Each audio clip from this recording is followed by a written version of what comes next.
to make your Josonja water mix, which is what I always keep handy when I'm painting, in a little container to the side.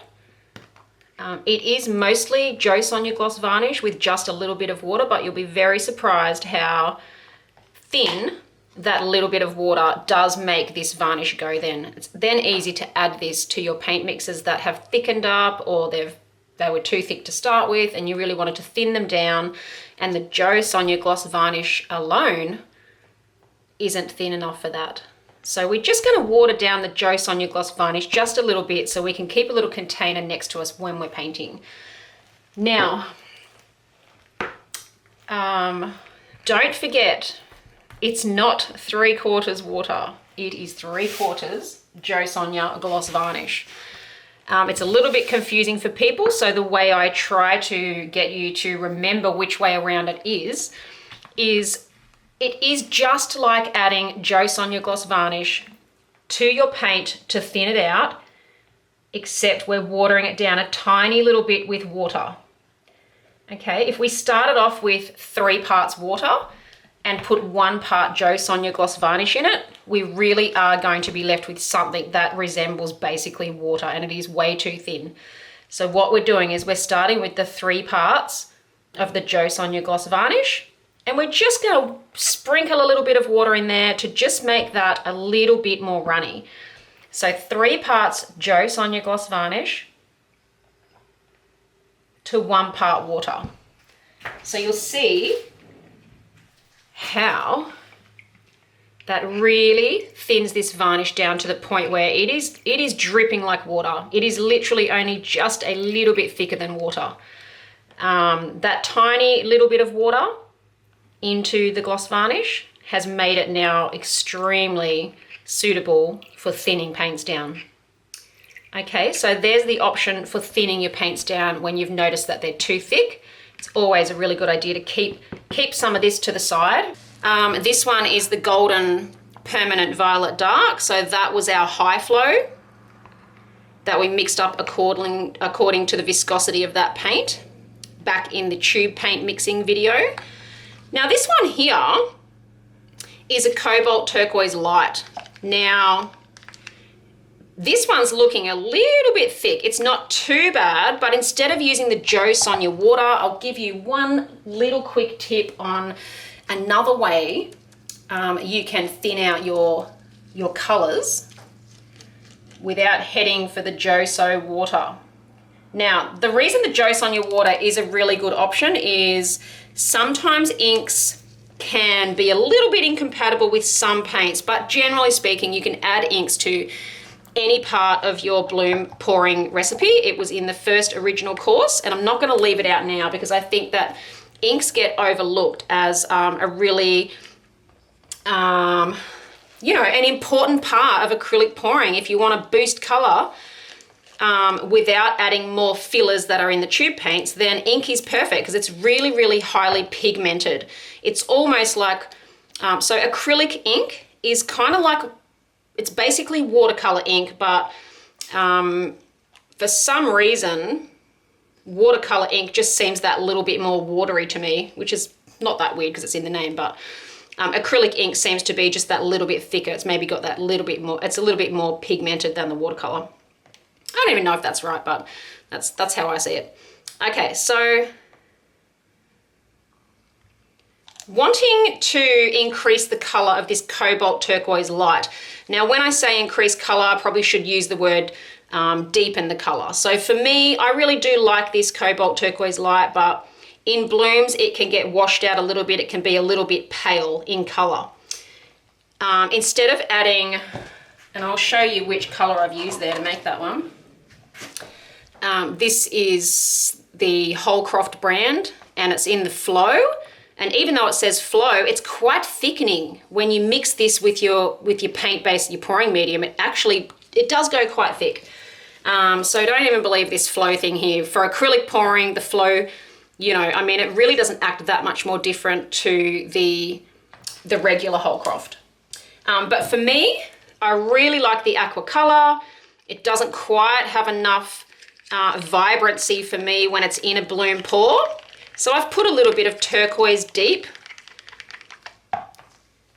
Liquitex acrylic ink in mine.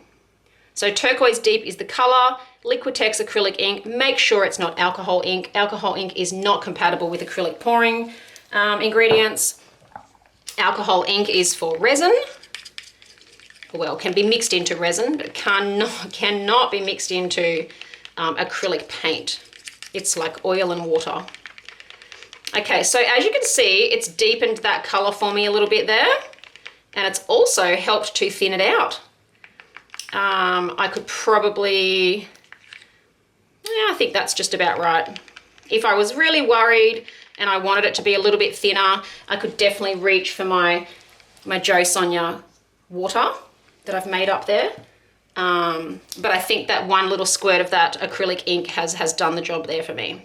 Okay, as far as thickening up your mix when it is too thin, there's a couple of different options for that. I would generally, of course, if my mix was a tube paint, I would just go ahead and add more of the tube paint. Now, don't go adding more fluid or high flow. We really need something medium body acrylic or up to a heavy body, because we know how thick these are. You've seen me mixing this one into the pouring medium. It's very, very thick, like butter. These ones, even though this says flow, this is a medium viscosity paint by Matisse. You'll find that you can use this to thicken up any of your cups that appear too thin. And if you happen to be working with a really thick a really thick untinted base like this one here in Australia, the neutral, if you notice that your paint base is quite thick, then you can definitely go ahead and add a little spoon of this to thicken up your mix as well. Don't be afraid to do that. It's not going to bland out your color. It's not going to make too much of a difference. It's just going to add that thickness back in that you might have accidentally made it too thin by putting in too much gloss varnish or just having your measurements out from the start. So there's a couple of little tricks on thickening and thinning up your mixes. If you do think that your paint appears to be too thick, trust your instincts. Thin it down a little bit. Don't just go, oh, it'll be all right, I'll just use it. You know, your gut instinct is going to know that it's too thick and it needs to be thinned out before you use it. Otherwise, you're just going to have to scrape it off and start again. Thinning or thickening your cell activator. This is quite a simple one, but if you are a beginner and you've never done any cell activator mixing or acrylic pouring, you'll definitely be wanting to know how to do these. Now, I've touched on these lightly in some of the past segments of the course, but I just thought I would pop it in here. How to thin and thicken your cell activator if you realize it needs doing so. So here I have the white that is a little bit thin. Okay, and over here I have the black that is a little bit thick. It's not running off the stick as much as I would like it to. It's a little bit, it's falling a little bit sort of chunky into there. It's not really drizzling the way that we like everything to drizzle off the stick in a uniform manner. So first, let's deal with the cell activator that's too thin. So this one is a little bit drippy and it doesn't quite have enough of the white paint in there. So I'm simply going to, if I don't miss the container, add a little bit of white paint in there. Whoops. And just mix that in thoroughly.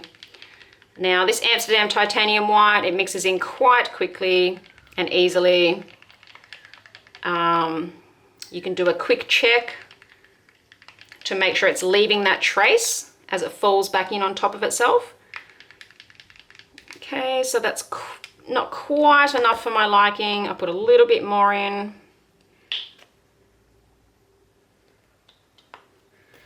Knowing that if I do make this too thick, I can always just add a little bit more Floetrol to thin it out, like I'm going to show you with the black.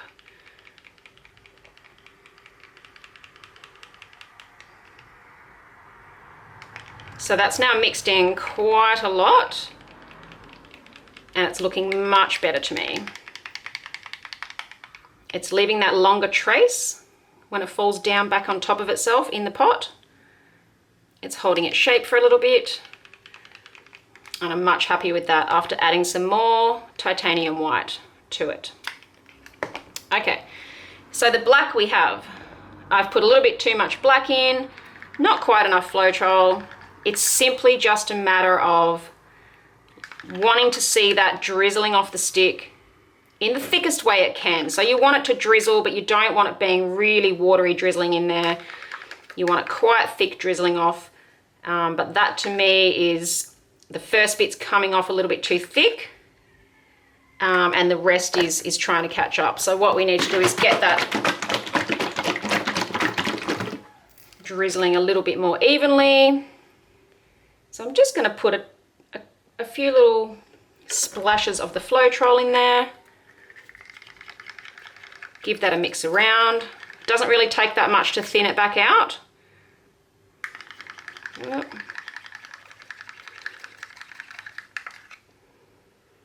Okay, so a little bit more. Don't add too much of a time or you'll end up needing to add more paint.